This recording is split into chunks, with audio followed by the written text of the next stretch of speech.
আমেরিকার একটা আন্তর্জাতিক একটা তাদের যে রাষ্ট্রনীতি সেই নীতিতে আপনি সবসময় দেখবেন তারা তেল মাথা তেল দেয় সবসময়। আমাদের আপকামিং পাওয়ারে যাদেরকে আমরা মনে করছি বিএনপি, সেই বিএনপি যখন আপনার ইন্ডিয়ান বলয়ের মধ্যে ঢুকে গিয়েছে, এখন আপনি আপনারা প্রশ্ন করতে পারবেন যে বিএনপি ইন্ডিয়ান বলয়ের মধ্যে কীভাবে ঢুকলো। যেদিন তারেক রহমান সাহেব আসবেন সেদিন আপনার আনন্দবাজার একটা রিপোর্ট করেছে যে মুক্তিযুদ্ধ এবং ভারতকে পুঁজি করে খালেদার পুত্র আগমন করেছে। মার্কিন কূটনীতিকদের মতে যে আগামী নির্বাচনে জামাত বড় ধরনের সাফল্য পাবে এমন ভাবনা সামনে রেখে তারা জামাতের সাথে যোগাযোগ বা বন্ধুত্ব স্থাপনের ইঙ্গিত দিচ্ছে।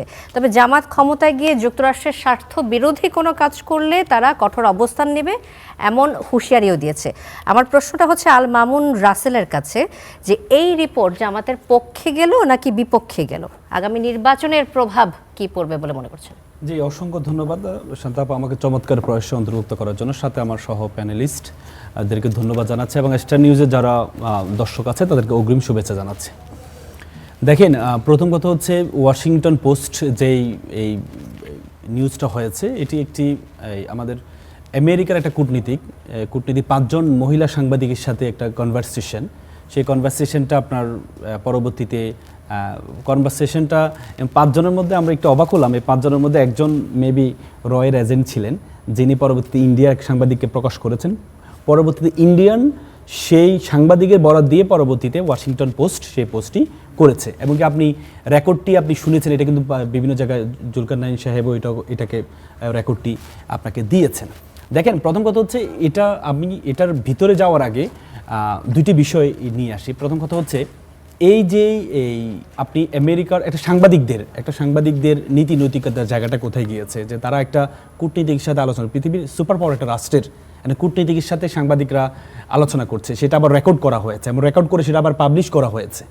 এই যে এটার কারণে কি হবে, দুই ধরনের ক্ষতি হবে। প্রথম ক্ষতিটা যেটা হবে সেটা হচ্ছে আমেরিকার পক্ষ থেকে বাংলাদেশের সাংবাদিকদেরকে আর অ্যাক্সেস জায়গাটা থাকবে না আর কোনো সাংবাদিক, কারণ তারা দেখেছে যে আমি সাংবাদিকের সাথে কথা বলছি, সেটাকে তারা তার অনুমতিবিহীন এটাকে পাবলিশ করা হচ্ছে, নীতি বহির্ভূত কাজ। কিন্তু আমার একটা প্রশ্ন এই প্রসঙ্গে রয়েছে আপনার কাছে, যে আপনার কি মনে হয় যে মার্কিন দূতাবাসে যখন কূটনীতিকদের সাথে আলাপটা হয় সেটা তো খুব গোপনীয়তা রক্ষা করে নেওয়া হয়, এটা কিভাবে সম্ভব হলো যে এখান থেকে একটি অডিও রেকর্ড ফাঁস? না, এটা ইটস ভেরি অ্যালার্মিং। আমি আপনাকে যেটা বললাম সেটা হচ্ছে রেকর্ড করেছে, না করলে তো এটা পাবলিশ হতো না, করেছে। এখন আমরা তাদের 5 জনের মধ্যে তো একজন করেছে, এমন না যে আমেরিকার কূটনীতি করেছে, 5 জনের মধ্যে একজন করেছে। এবং কি আপনি রেকর্ডটা যেটা শুনবেন এবং যে সাইড থেকে রেকর্ডটা হয়েছে বা যে অবস্থা হয়েছে, এটা আসলে সাংবাদিকদের জন্য অ্যালার্মিং। এখন কথা হচ্ছে এই রিপোর্টে কি আছে।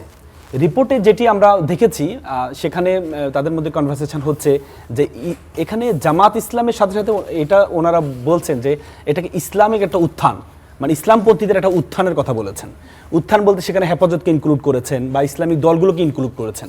এবং কি দেখেন, আপনি একটা থিওরি সবসময় আমেরিকার একটা আন্তর্জাতিক একটা তাদের যে রাষ্ট্রনীতি সেই নীতিতে আপনি সবসময় দেখবেন তারা তেল মাথা তেল দেয় সবসময়। এমন না তেল নেই তা সেখানে তেল দিবে, এমন না, তারা সবসময় তেল মাথা তেল দেয়।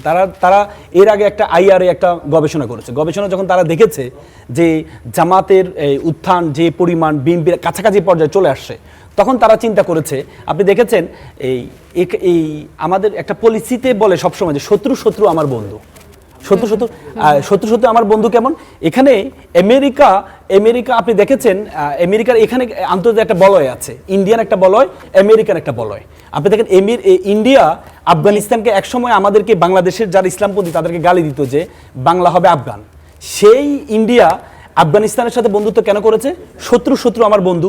পাকিস্তানের সাথে আফগানিস্তানের ঝামেলা, এই সুযোগে আফগানকে তারা টেনে নিয়েছে। আমেরিকা সেই ক্যাটাগরিটা নিয়েছে, কারণ আমাদের আপকামিং পাওয়ারে যাদেরকে আমরা মনে করছি বিএনপি, সেই বিএনপি যখন আপনার ইন্ডিয়ান বলয়ের মধ্যে ঢুকে গিয়েছে, এখন আপনি আপনারা প্রশ্ন করতে পারবেন যে বিএনপি ইন্ডিয়ান বলয়ের মধ্যে কিভাবে ঢুকলো।